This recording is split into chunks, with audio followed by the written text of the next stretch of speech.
Hi guys, welcome to my channel. So இன்னைக்கு நம்ம I do like part 6 தான் பார்க்க போறோம். So part 1 to 5 பார்க்காதவங்க போய் பார்த்துட்டு வந்துருங்க.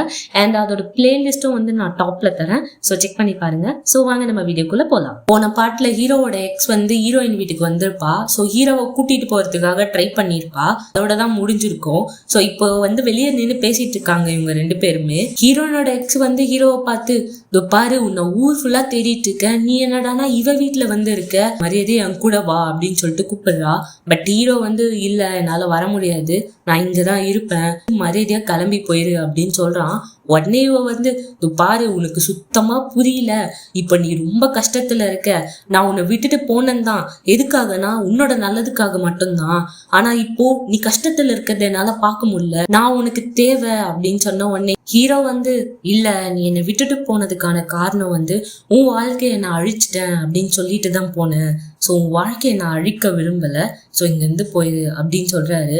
இவ வந்து செம காண்டாயிடுறா, என்ன இருக்கு இவகிட்ட, இவ கூட இருக்க அப்படின்னு சொல்ற அப்படின்னு சொன்ன உடனே ஹீரோ வந்து பாரு இவ்வளவு நாளா நீ எங்க போன, இப்போ வந்து வான்னு சொல்லி கூப்பிடுற, இவ்வளவு நாள் நான் எவ்வளவு கஷ்டப்பட்டுட்டு இருந்தேன் தெரியுமா, ஸோ நான் மெடிசன் எடுத்துட்டு இருந்தேன், என் ஃப்ரெண்டு செத்ததுக்கு அப்புறம் என்னால வெளியவே வர முடியாதுன்னு நினைச்சேன், என்னை நம்பினது இவ ஒருத்தி மட்டும்தான், ஸோ அதனால நான் எங்கேயும் வரதா இல்ல, தயவு செய்து இங்க இருந்து போயிடு அப்படின்னு சொல்லிட்டு உள்ள போயிடுறான். இவ அப்படியே அழுதுட்டே நின்றுட்டு இருக்கா.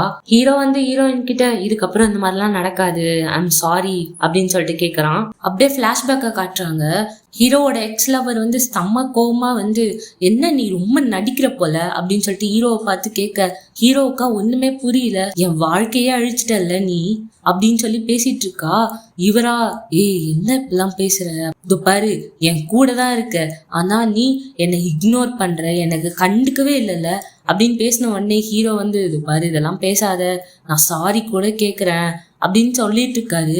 பட் இருந்தாலும் இவ செம்ம காண்ட்ல, நீ எல்லாம் ஒண்ணுமே கிடையாது தெரியுமா, நீ ஸ்பெஷல்னு நினைச்சிட்டு இருக்க, ஆனா அது உண்மை கிடையாது, உங்க அம்மா ஒரு குடிகாரி, பிளஸ் இவ்வளோ கடன் வாங்கி வச்சிருந்த, அதுக்கப்புறம் இப்போ ஃபேமஸ் ஆயிட்டேன்னு சொல்லிட்டு நீ என்ன எல்லாருக்கும் ஸ்பெஷல் ஆயிடுவியா, நீ எல்லாம் ஒண்ணுமே இல்ல அப்படின்னு சொல்றா.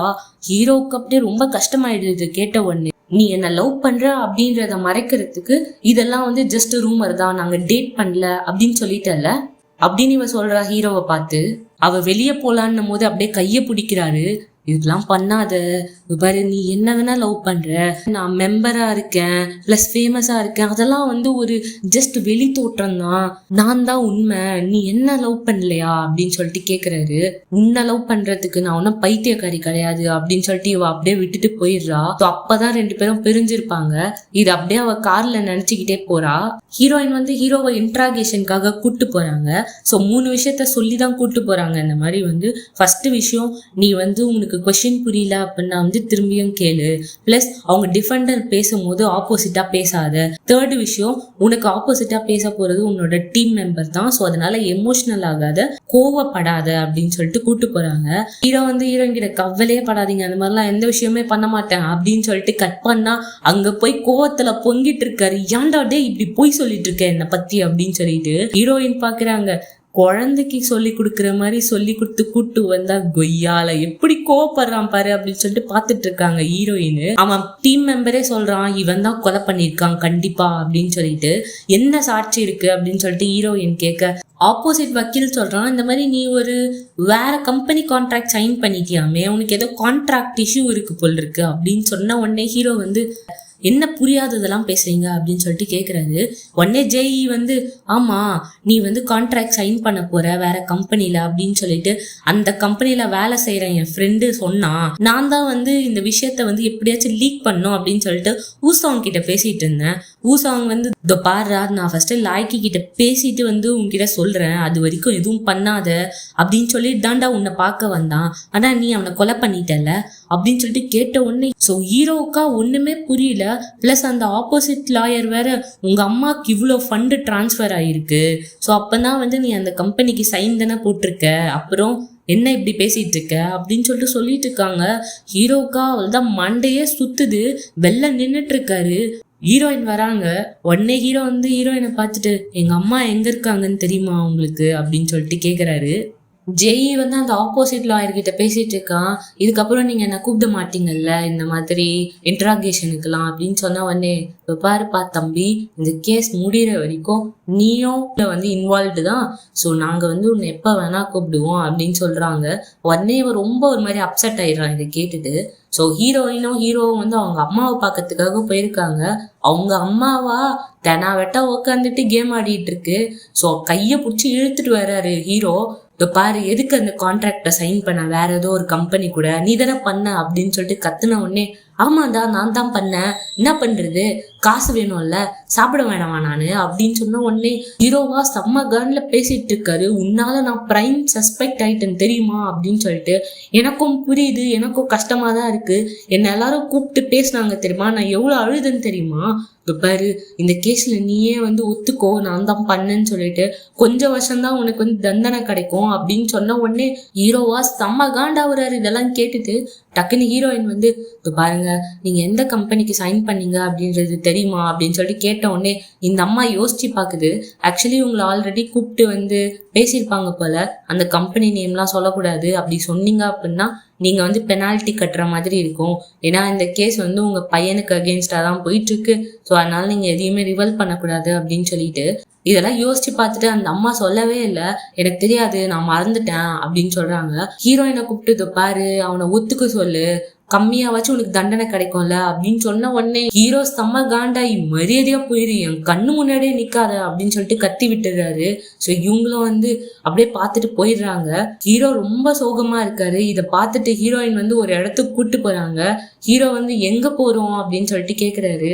வாங்க நான் கூட்டு போறேன் அப்படின்னு சொல்லிட்டு ஏதோ ஒரு பில்டிங்க்கு மேல கூட்டு போறாங்க.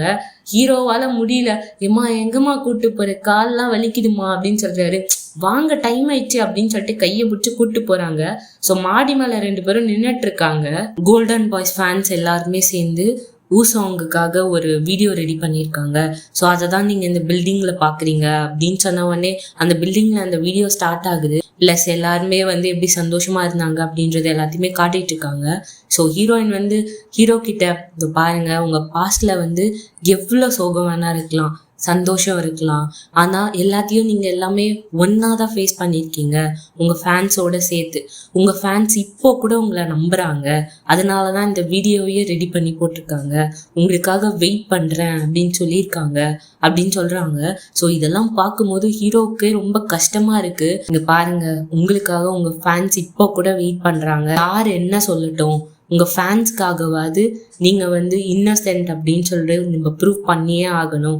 அண்ட் நீங்க கவலையே படாதீங்க, உங்களுக்காக உங்க ஃபேன்ஸ் இருக்காங்க அப்படின்ற மாதிரி சொல்றாங்க. ஹீரோ வந்து இது எல்லாத்தையும் பார்த்துட்டு இருக்காரு. ஆப்போசிட் லாயர் அப்பா வேற இவர் மேல வந்து ப்ரெஷரை போட்டுட்டு இருக்காரு. இது பேரு, நீ இந்த கேஸ்ல ஜெயிச்சே ஆகணும், இல்லைன்னா நம்ம மானமே போயிடும், தயவு செய்து இதுல இருந்து ஜெயிச்சிரு அப்படின்ற மாதிரி சொல்றாரு. ஆனா ஆப்போசிட் வக்கீல் சொல்றாரு, எனக்கு என்னமோ இந்த கேஸ் வந்து வேற மாதிரி போகுதுன்னு நினைக்கிறேன், இதுல வேற யாரும் இன்வால்வ் ஆயிருக்காங்க அப்படின்னு சொன்ன உடனே அவங்க அப்பா, பாரு தேவையில்லாம வந்து ஒரு ரூட்டை மாத்தாத, நீ தான் ஸ்டார்டிங்கே ஃபிக்ஸ் பண்ணிட்டல இவன் தான் டார்கெட் அப்படின்னு சொல்லிட்டு, இப்போ போயிட்டு வேற யாரோ இன்வால்வ் ஆயிருக்காங்கன்னு சொன்னா அதுக்கப்புறம் உன்னை என்ன பேசுவாங்க, ரிப்போர்ட்டர்ஸ்லாம் கழுவி ஊத்துவாங்க. ஸோ நீ யாரை ஃபிக்ஸ் பண்ணியோ அவன் மேலேயே கேஸை போட்டு உள்ள தள்ளப்பாரு, அப்பதான் நம்மளுக்கு விக்ட்ரி அப்படின்ற மாதிரி பேசிட்டு இருக்காரு. இவராலேயே எதுவும் ஆப்போசிட்டா பேச முடியல. சரிப்பா அப்படின்னு சொல்லிட்டு அப்படியே வந்து ஒரு மாதிரி நர்வஸ் ஆகுறாரு இவரு. ஹீரோயினை வந்து ஹீரோவோட எக்ஸ் லவர் வந்து பார்க்கணும் அப்படின்னு சொல்லிட்டு கூப்பிட்டுருப்பா. ஸோ ஹீரோயின் பார்க்க வந்திருக்காங்க. சாரி என்னை மன்னிச்சிருங்க, நான் அன்னைக்கு அந்த மாதிரி பண்ணியிருக்க கூடாது அப்படின்னு இவ வந்து சாரி கேட்குறா ஹீரோயின் கிட்ட. ஹீரோயினா வந்து இல்லை அதெல்லாம் ஒன்றும் பிரச்சனை இல்லை, நீங்கள் வந்து தப்பாலாம் எடுத்துக்காதீங்க, ஆக்சுவலி அவரோட வீடு சீஸ் ஆயிடுச்சு, எங்கே போகிறதுன்னு தெரியாமல் இருந்தார், அதனால தான் வந்து என் வீட்டில் இருக்காரு அப்படின்னு சொன்ன உடனே இவ வந்து எனக்கு தெரியும் அவனோட வீடு சீஸ் ஆயிடுச்சு, அதுக்கப்புறம் அவன் ஹோட்டலுக்கு போயிருந்தாலுமே வந்து ஃபேன்ஸ் எல்லாம் தொல்லை பண்ணுவாங்க, ஸோ அதனால வந்து தனியாக விட மனசு இல்லாமல் தானே நீங்கள் வந்து அவங்க வீட்டில் கூப்பிட்டு போனீங்க, ஒன்றும் பிரச்சனை இல்லை அப்படின்னு சொல்லிடுறா இவளும். ஸோ உடனே ஒரு கார்டை நீட்டி, இந்த கார்டை வாங்கிக்கோங்க, ஏன்னா இவர் ஒரு பெரிய லாயர், இந்த கேஸில் ரொம்பவே வந்து இன்ட்ரெஸ்டடாக இருக்காரு, ஸோ நீங்கள் வந்து இந்த கேஸில் கண்டினியூ பண்ணி இருக்கலாம், ஒன்றும் பிரச்சனை இல்லை, நீங்கள் தான் லீட் லாயராக இருப்பீங்க, பட் ஆனால் இவர் வந்து உங்களுக்கு அசிஸ்டன்ட் மாதிரி வச்சுக்கோங்க அப்படின்னு சொல்லிட்டு சொல்கிறாங்க. பட் ஹீரோயின் வந்து இல்லை வேணாம், நானே தனியாக தான் இந்த கேஸ் ஹேண்டில் பண்ணணும்னு நினைக்கிறேன் அப்படின்னு சொன்ன உடனே, பாருங்க எனக்காக இந்த ஒரு சின்ன ஹெல்ப்பையாவது பண்ணுங்களேன், ஏன்னா நானும் அவனும் 10 வருஷமா ஒன்னா இருந்திருக்கோம். அவன் என்ன எவ்வளவு லவ் பண்ணியிருக்கான் தெரியுமா? ஒரு சின்ன மிஸ் அண்டர்ஸ்டாண்டிங் தான், இதெல்லாமே சரியா போயிடும், எனக்காகவாச்சும் பண்ணுங்களேன் அப்படின்னு சொல்லும் போதே ஹீரோனோட மூஞ்சே ஒரு மாதிரி வாடி போயிடுது. சரி ஓகே, நான் கண்டிப்பா ஏதாவது ஹெல்ப்னா உங்களை காண்டாக்ட் பண்றேன் அப்படின்னு சொல்லிடுறாங்க ஹீரோயினும். ஹீரோ வந்து அந்த சிஇஓ கிட்ட பேசுறதுக்காக வராரு. ஸோ ஹீரோயினும் வராங்க, வெளில வெயிட் பண்ணுங்க நான் பேசிட்டு வரேன் அப்படின்னு சொல்லிட்டு உள்ள போறாரு. ஸோ ஹீரோயின் வெளியே வெயிட் பண்ணிட்டு இருக்கும் போது அந்த ஹீரோயினோட க்ளோஸ் சீனியர் அவர் வந்து கூப்பிடுறாரு.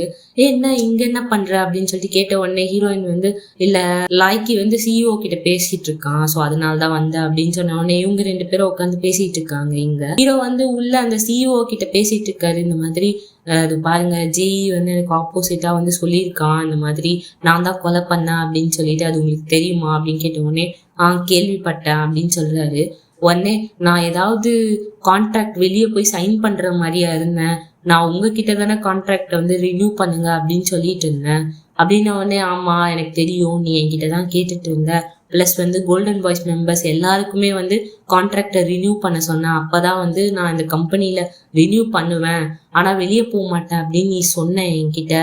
ஸோ எனக்கு உன்னை பத்தி நல்லாவே தெரியும், நீ வேற கான்ட்ராக்ட்லாம் சைன் பண்ணியிருக்க மாட்ட அப்படின்னு சொல்லி, ப்ளஸ் உன்னை நான் 20 வருஷமா பார்த்துட்டு இருக்கேன்டா, உன்னை சின்ன வயசுல பார்த்தது அப்ப நான் கல்யாணம் பண்ணியிருந்தா கூட யாரையாச்சும் இன்னும் அளவுக்கு ஒரு குழந்தையா இருந்திருக்கும் எனக்கு.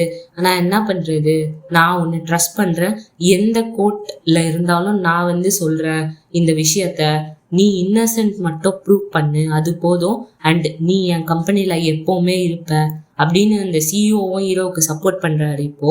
ஸோ அந்த சீனியர் வந்து ஹீரோயின் கிட்ட பேசிட்டு இருக்காரு, எனக்கு தெரியும் எதுக்கு நீ இந்த கேஸை எடுத்த அப்படின்னு சொல்லிட்டு, உனக்கு ஞாபகம் இருக்கா அப்போ வந்து உங்க அப்பாவை நம்ம டெய்லியும் பார்க்க போவோம், அப்ப நான் சொல்லுவேன் வராதம்மா வராதம்மா அப்படின்னு சொல்லிட்டு, அந்த பஸ் ஸ்டாண்ட்ல நம்ம வந்து மழை வெயில் புயல் எல்லா டைமுமே உட்கார்ந்துருக்கோம், ஏன்னா என்கிட்ட ஒரு கார் கூட இல்லை அப்ப, ஸோ நம்ம உங்க அப்பாவை பார்க்கறதுக்காக போகணும் அப்படின்னு சொல்லிட்டு அப்படின்னு சொன்ன உடனே ஹீரோயின் வந்து ஆமா எனக்கு அது எல்லாமே ஞாபகம் வருது, இப்ப கூட நான் அடிக்கடி யோசிச்சு பார்ப்பேன் அந்த டைம் எல்லாம் அப்படின்னு சொல்றாங்க. ஆனா ஒண்ணு தெரியுமா, எங்க அப்பா ஒரு நாள் வந்து நான் அவர்கிட்ட கேட்டேன், இந்த மாதிரி நீங்க சொல்லுங்க நான் இந்த கொலையை பண்ணல அப்படின்னு சொல்லிட்டு, அப்படின்னு சொல்லும் போது எங்க அப்பா சொன்னாரு, சரி நான் கொலை பண்ணல அப்படின்னு சொன்னா நீ நம்புவியா அப்படின்னு என்கிட்ட கேட்டாரு. அப்ப நான் எதுவுமே சொல்ல, அந்த ஒரு வார்த்தை நான் உங்களை நம்புறேன்ப்பா அப்படின்னு ஒரு வார்த்தை கூட சொல்லல. அப்போ அவரோட ஃபேஸ்ல நான் பார்த்தேன், ரொம்ப கஷ்டப்பட்டாரு.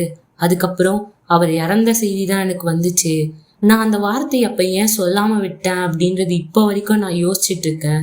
அந்த சீனியர் ஹீரோயினை பார்த்து, பாரு உங்க அப்பாவை நான் கடைசி வரைக்கும் நம்பினேன் அஸ் அ லாயரா, அதே மாதிரிதான் ஹீரோவும் உனக்கு அப்படின்னு எனக்கு நல்லாவே தெரியும், அதனாலதான் நீ இந்த கேஸையே ஹேண்டில் பண்ற, ஸோ கடைசி வரைக்கும் அவனை நம்பு அண்ட் இந்த கேஸ்ல நீ கண்டிப்பா ஜெயிக்கணும் அப்படின்னு சொல்லிட்டு அங்கிருந்து போயிடுறாரு. ஸோ ஹீரோ இதை பார்த்துட்டு தான் இருக்காரு தூரத்துல இருந்து. ஹீரோ வந்து தூங்க ட்ரை பண்றாரு, ஆனா இவருக்கு தூக்கமே வரல, உருண்டு பிறண்டுட்டு இருக்காரு. சரி அப்படின்னு சொல்லிட்டு எழுஞ்சி வர்றாரு. ஹீரோயின் பார்த்தா ஒர்க் பண்ணிட்டு இருக்காங்க, நீ வேற லைட்டை போட்டு விட்டுருக்கியா, எனக்கு தூக்கமே வரல அப்படின்னு சொன்ன உடனே சரி ஓகே நான் வேற ரூம்ல போய் ஒர்க் பண்றேன் அப்படின்னு போகும்போது இல்ல சும்மா சொன்னேன் அப்படின்னு உடனே உட்கார்ந்துடுறாங்க. ஹீரோயினை வேற இவர் வந்து திருட்டுத்தனமா பார்த்துட்டு இருக்காரா, ஹீரோயின் பார்க்கும்போது டக்குன்னு திரும்பிட்டு அப்படின்ற மாதிரி ரியாக்ஷன்லாம் குத்துட்டு இருக்காரு. ஹீரோயினும் அதை நோட் பண்றாங்க, என்ன வேணும் அப்படின்னு சொல்லிட்டு கேக்குறாங்க. ஒன்னும் இல்லையே, இல்ல திருட்டு கொட்டு மாதிரி திருட்டுத்தனமா பார்த்துட்டு இருக்கியே, என்ன வேணும் அப்படின்னு சொல்லிட்டு கேக்குறாங்க. நான் ஒண்ணு திருட்டுத்தனமா பார்த்தனா, அப்பெல்லாம் பார்க்கலையே அப்படின்னு சொல்லி சமாளிச்சுட்டு இருக்காரு. இல்ல சும்மாதான் அப்படின்னோடனே சரி ஓகே எனக்கு ஒர்க் இருக்கு அப்படின்னு சொல்லிட்டு அவங்க எழுந்துச்சு போறாங்க. ஹீரோ வந்து உடனே ஏதாச்சும் கொஞ்சம் பேசலாமா அப்படின்னு சொல்லிட்டு கேக்குறாரு. பேசுறதா, நான் பிஸியா இருக்கேன் அப்படின்னோடனே ப்ளீஸ் இரு கொஞ்சம் ஏதாவது பேசலாம் அப்படின்னு சொல்லிட்டு கூப்பிடுறாரு. இல்ல என்னை பத்தி உனக்கு எல்லாமே தெரியுது அஸ் அ கிளைண்டா, பட் ஆனா உன்னை பத்தி எனக்கு சுத்தமா தெரியலையே, இது கொஞ்சம் அன்ஃபேரா இருக்கு, ஸோ உன்னை பத்தி தெரிஞ்சுக்கலாம் அப்படின்னு நினைக்கிறேன் அப்படின்னு சொன்ன உடனே சரி ஓகே பர்சனல் கொஸ்டின்ஸ்லாம் கேட்காதீங்க அப்படின்னு சொல்லிட்டு உட்காடுறாங்க ஹீரோயினும். நானும் பர்சனலாலாம் கேட்க மாட்டேன்ப்பா அப்படின்னு சொல்லிட்டு, ஆமா உங்களோட ஹாபி ஏதாவது இருக்கா அப்படின்னு சொல்லிட்டு கேட்குறாரு. ஹாபியா அப்படின்னு சொல்லிட்டு ஹீரோயின் யோசிச்சு பாக்குறாங்க, ஏன்டா டேய் நீதான்டா என் ஹாபியே அப்படின்னு சொல்லிட்டு, இருந்தாலும் வந்து சமாளிக்கணும்ல, அப்படிலாம் ஒன்றும் கிடையாது. சரி உனக்கு சாப்பாடுல என்ன பிடிக்கும் அப்படின்னு சொல்லிட்டு கேட்ட உடனே எனக்கு ஈஸியா சாப்பிட்றது எதுவாக இருந்தாலும் பிடிக்கும், என்னது ஈஸியா சாப்பிட்றதா, யாரா இவ, பேரை சொல்லுங்க அப்படின்னு கேக்குறாரு. பேரா, கிம்பம் பிடிக்கும், ஏன்னா அது வந்து கொஞ்சம் நியூட்ரிஷியஸா இருக்குமா, எனக்கும் சாப்பிட்றதுக்கு பிடிக்கும் அப்படின்னு சொல்றாங்க. உடனே சரி மியூசிக்ல என்ன பிடிக்கும், மியூசிக்லாம் கேட்பீங்களா அப்படின்னு கேட்ட உடனே இவங்க யோசிச்சு பாக்குறாங்க. மியூசிக்கா, டே உன்னோட பாட்டு தான்டா கேட்டு பைத்தியமா சுத்திக்கிட்டு இருந்தேன் அப்படின்னு யோசிச்சு பார்த்துட்டு மியூசிக்லாம் கேட்க மாட்டேன் அப்படின்னு சொல்லிடுறாங்க. என்னது மியூசிக் கேட்க மாட்டீங்களா, இப்பெல்லாம் மனுஷன் இருக்கானா, அதனாலதான் உங்க வாழ்க்கையில காத்து வாக்குல கால்ரா வந்த மாதிரி இவ்வளோ ட்ரையா இருக்கு, சரி வா நான் உன்னை கூட்டு போறேன் அப்படின்னு சொல்லிட்டு ஒரு இடத்துக்கு கூட்டு போறாரு. அங்க வந்து பியானோ இருக்கு. ஸோ அதுல வந்து உட்காந்துட்டு இதோ பாரு, மியூசிக் அப்படின்றது வந்து இந்த உலகத்திலேயே எல்லாருக்கும் பிடிச்சது, நான் உனக்கு காட்டுறேன், வா இங்க வந்து உட்காரு அப்படின்னு சொல்லிட்டு கையை பிடிச்சி உட்கார வைக்கிறாரு. மியூசிக் வந்து பொய் சொல்லாது, அதோட டியூன் இதுதானா அதை மட்டும்தான் அதால வாசிக்க முடியும் அப்படின்னு சொல்லிட்டு இருக்காரு. ஹீரோயின் வந்து ஹீரோவை பார்த்துட்டு இருக்காங்க. பாரு, நீ எனக்காக நிறைய விஷயம் பண்ணியிருக்க இப்போ வரைக்கும், ஆனா உனக்காக நான் எதுவுமே பண்ணதில்லை. அட்லீஸ்ட் என்னால முடிஞ்சது ஏதாவது மியூசிக் நான் உனக்கு வந்து ப்ளே பண்றேன், உனக்கு எது பிடிக்கும் அப்படின்னு சொல்லு அப்படின்னு கேக்குறாரு. ஆமா, நீங்க சொன்னது கரெக்டு தான், மியூசிக் வந்து பொய் சொல்லாது, ஆனா மனுஷங்க மியூசிக் இல்லைல்ல, மனுஷங்க பொய் சொல்லுவாங்க. ஓகே, உங்களை ஒரு விஷயம் கேட்கவா அப்படின்னு சொல்றாங்க. சொல்லு அப்படின்னு உடனே, இல்ல உங்களுக்கு யாராவது ஒருத்தவங்க க்ளோஸா இருக்கிறவங்க இந்த மாதிரி வந்து ஒரு பெரிய உண்மையா மறைச்சு உங்ககிட்ட பொய் சொல்லியிருக்காங்க அப்படின்னா நீங்க என்ன பண்ணுவீங்க அப்படின்னு சொல்லிட்டு கேக்குறாங்க. மனுஷங்கனாலே அப்படிதானே, பொய் சொல்றதுதான் வழக்கமாச்சே, என்ன பண்றது, ஒன்றும் பண்ண முடியாது, கஷ்டமா தான் இருக்கும், அக்செப்ட் பண்ணி தான் ஆகணும் அப்படின்ற மாதிரி சொல்றாரு. ஹீரோயின் வந்து பாக்குறாங்க, ஏன்னா ஹீரோயின் வந்து ஒரு பெரிய உண்மையை மறைக்கிறாங்க. ஆக்சுவலி ஹீரோயின் வந்து ஃபேனு, ஆனா வந்து ஹீரோக்கு வந்து அது சுத்தமா தெரியாது. இதை நினைச்சு அவங்க ரொம்பவே கஷ்டப்படுறாங்க. ஸோ ஹீரோ கிட்ட சொல்லவும் முடியாம மெல்லவும் முடியாம, சரி ஓகே அதெல்லாம் விடு, நான் உனக்கு ஒரு சாங் ப்ளே பண்ணி காட்டுறேன் அப்படின்னு சொல்லிட்டு ப்ளே பண்ண ஆரம்பிக்கிறாரு. ஆக்சுவலி இந்த சாங் தான் முதல்ல அந்த சின்ன வயசுல ஹீரோயின் இருக்கும்போது பாட்டு பாடியிருக்காரு. அந்த சாங் தான் இப்பயும் பாடி காட்டுறாரு. பட் ஹீரோக்கு தெரியாது, ஆனா ஹீரோயினுக்கு நல்லாவே தெரியுது அந்த சாங் தான் அப்படின்னு சொல்லிட்டு. ஸோ ஹீரோயினும் அப்படியே மெய் மறந்து பார்த்துட்டு இருக்காங்க. அப்படியே ஃபிளாஷ்பேக் எல்லாம் யோசிச்சு பாக்குறாங்க, எப்படி மீட் பண்ணாங்க அப்படின்னு சொல்லிட்டு.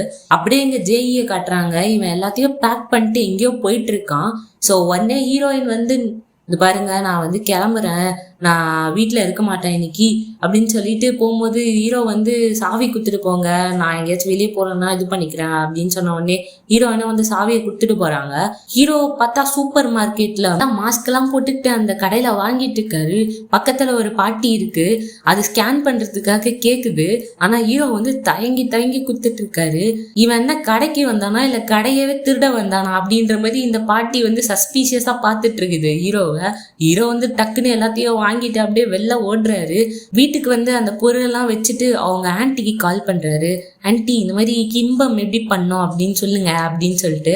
ஸோ அவங்கள வந்து ஸ்டெப்ஸ் எல்லாத்தையுமே சொல்றாங்க. அது மாதிரியே வெஜிடபிள்ஸ் எல்லாத்தையுமே கட் பண்ணி வைக்கிறாரு.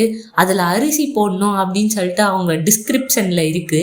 என்னதான் இது அரிசி போடணும், அரிசி எங்க இருக்கு அப்படின்னு சொல்லிட்டு தேடி பார்க்கறாரு. பார்த்தா எங்கேயுமே இல்லை. சரி என்ன பண்றது அப்படின்னு சொல்லிட்டு ஹீரோயினுக்கே கால் பண்ணலாம் அப்படின்னு சொல்லிட்டு நினைக்கிறாரு. இங்க பார்த்தா ஹீரோயின் வந்து அந்த கான்ட்ராக்ட் ரினியூ பண்ணவங்க கிட்ட பேசிட்டு இருக்காங்க. ஸோ நீங்க என்ன கான்ட்ராக்ட் யார் சொன்னாலும் ரினியூ பண்ணிடுவீங்களா, ஹீரோவோட அம்மா வந்து கேட்டதுக்கெல்லாம் ரினியூ பண்ணி வச்சிருக்கீங்க கான்ட்ராக்டா அப்படின்னு சொன்ன உடனே, இதோ பாருங்க கான்ட்ராக்டை ரினியூ பண்றதுக்கு அப்படின்னு சொல்லிட்டு எங்களுக்கு ஒரு ஸ்ட்ராங்கான ஒரு பர்சன் தேவை, அவங்க அம்மா கேட்டதுக்கெல்லாம் நாங்க பண்ணல, ஆக்சுவலி ரினியூ பண்ணும்போது கூட வந்ததே வந்து ஊசாங் தான் அப்படின்னு சொன்ன உடனே ஹீரோயின் ஷாக் ஆயிடுறாங்க. என்னது ஊசாங்கா வந்து இந்த மாதிரி கான்ட்ராக்ட் சேஞ்ச் பண்றதுக்கு ஹீரோட அம்மா கூட வந்திருக்காரு அப்படின்னு சொல்லிட்டு, சரி ஹீரோயினுக்கு ஃபோன் பண்ண வேணாம் அப்படின்னு சொல்லிட்டு ஜுங்ஜேக்கு ஃபோன் பண்றாரு. ஃபோன் பண்ணி அரிசி எங்க இருக்கு தெரியுமா அப்படின்னு சொல்லிட்டு கேட்ட உடனே, என்ன பசிக்குதா, ஏன்னா நான் வாங்கிட்டு வரவா ஏதாவது, இல்ல வேணாம் அரிசி மட்டும் எங்க இருக்கு சொல்லு நான் எடுத்துக்கிறேன் அப்படின்னு சொல்றாரு. அங்க ஸ்டோரேஜ் ரூம் இருக்கும், அங்க போய் எடுத்துக்கோ அப்படின்னு சொன்ன உடனே ஹீரோவும் வந்து அந்த ஸ்டோரேஜ் ரூமை சாவி போட்டு ஓப்பன் பண்றாரு. ஓப்பன் பண்ணி அரிசி எடுக்கலான்னு போகும்போது போட்டோஸ்லாம் இருக்கு ஹீரோயின், அதை எல்லாத்தையும் பார்த்துட்டு இருக்காரு. சரி அங்க ஒரு பாக்ஸ் இருக்கு. ஸோ அந்த பாக்ஸை வந்து ஓப்பன் பண்றாரு. ஓப்பன் பண்ணா அப்படியே ஒரு மாதிரி ஷாக் ஆயிடுறாரு அது உள்ள இருக்கிறத பார்த்துட்டு. ஸோ அப்படியே வந்து ஹீரோயின் எல்லாம் வேலையெல்லாம் முடிச்சுட்டு வராங்க. வீட்டுக்குள்ள வந்து பார்த்தா அவரோட போட்டோஸு, அவரோட வீடியோஸ், ஆல்பம்ஸ் எல்லாமே செதறி கிடக்குது. ஸோ ஹீரோ வந்து பார்த்துட்டாரு. ஆக்சுவலி வந்து ஹீரோயின் வந்து ஃபேன் தான் அப்படின்றது அவருக்கு தெரிஞ்சு போச்சு. ஸோ ஒரு மூலையில் உட்காந்துட்டு இருக்காரு ஒரு மாதிரி சோகமாக. ஹீரோயின் இதை பார்த்துட்டு ரொம்பவே ஷாக் ஆயிடுறாங்க. ஸோ இதோட எபிசோட் 6 முடியுது. ஸோ எபிசோட் 7 வந்து நாளைக்கு அப்லோட் பண்ணுறேன். அண்ட் உங்கள் ஃப்ரெண்ட்ஸ் அண்ட் ஃபேமிலிஸ்க்கு கண்டிப்பாக ஷேர் பண்ணுங்கள். இந்த ஸ்டோரி எப்படி இருக்குது அப்படின்றதும் சொல்லுங்கள். உங்களுக்கு ஏதாச்சும் சஜஷன்ஸ் இருந்தால் அப்படியும் வந்து மென்ஷன் பண்ணுங்கள் கமெண்ட்டில். ஓகே காய்ஸ், பாய்.